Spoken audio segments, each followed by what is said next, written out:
সাগরিকার গোল, hat trick সাগরিকার। Goal machine Sagarika মানেই football মাঠে ঝড়। সাফে দুর্দান্ত খেলা এই ফরওয়ার্ড শেষ 3 ম্যাচে 8 গোল। শেষ ম্যাচে নেপালের বিপক্ষে করেন হ্যাট্রিক সহ 4 গোল। নৈপুণ্যের ধারাবাহিকতা তিনি অব্যাহত রাখতে চান অনূর্ধ্ব-20 এশিয়ান কাপ বাছাইয়েও। বুধবার স্বাগতিক লাওসের বিপক্ষে ম্যাচ দিয়ে শুরু হচ্ছে বাঘিনীদের মাঠের লড়াই। এই ম্যাচ নিয়ে সাগরিকা বলেন, একটা লক্ষ্য নিয়ে এসেছি, দলের জন্য জয় ছিনিয়ে আনতে চাই। ব্যক্তিগতভাবে আমার চাওয়া গোল করে দলকে সাহায্য করা।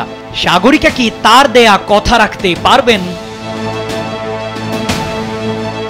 সাফের গন্ডি পেরিয়ে এশিয়ান কাপের বড় মঞ্চে নিজেদের জায়গা করে নেয় বাংলাদেশ জাতীয় নারী ফুটবল দল। ওয়ালটন এখন দেশের সীমানা পেরিয়ে পৌঁছে গিয়েছে 50টিরও বেশি দেশে।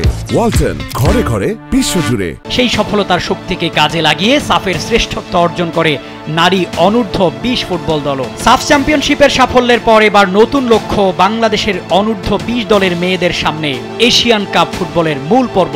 এই টুর্নামেন্টে কখনো খেলার সুযোগ হয়নি বাংলাদেশের। এবার ঋতুপর্ণাদের দেখানো পথে এশিয়ার মঞ্চে খেলার সেই স্বপ্ন পূরণে আরো বড় চ্যালেঞ্জ নিতে প্রস্তুত সাগরিকা সাথীরা। সাফের দল নিয়েই লাওসে গেছেন কোচ পিটার বাটলার। তিনি আস্থা রাখছেন সাগরিকা সহ দলের অন্যদের উপর। সাগরিকা দারুণ সময় কাটাচ্ছে, অন্যরাও ভালো করছে, এটাই এখন আমাদের ধরে রাখতে হবে। আগামীকাল লাওসের বিপক্ষে প্রথম ম্যাচে রাজধানী ভিয়েন্তিয়ানের জাতীয় স্টেডিয়ামে বাংলাদেশ মাঠে নামবে সন্ধ্যা 7:30-এ। এরপর 8 আগস্ট তিমুর লেস্তে এবং 10 আগস্ট শক্তিশালী দক্ষিণ কোরিয়ার মুখোমুখি হবে তারা। 8 গ্রুপের চ্যাম্পিয়ন ও সেরা 3 রানার্স আপ খেলবে মূল পর্বে। সেক্ষেত্রে লাওস ও তিমুর লেস্তেকে হারিয়ে এগিয়ে থাকাটাই বাংলাদেশের প্রধান লক্ষ্য।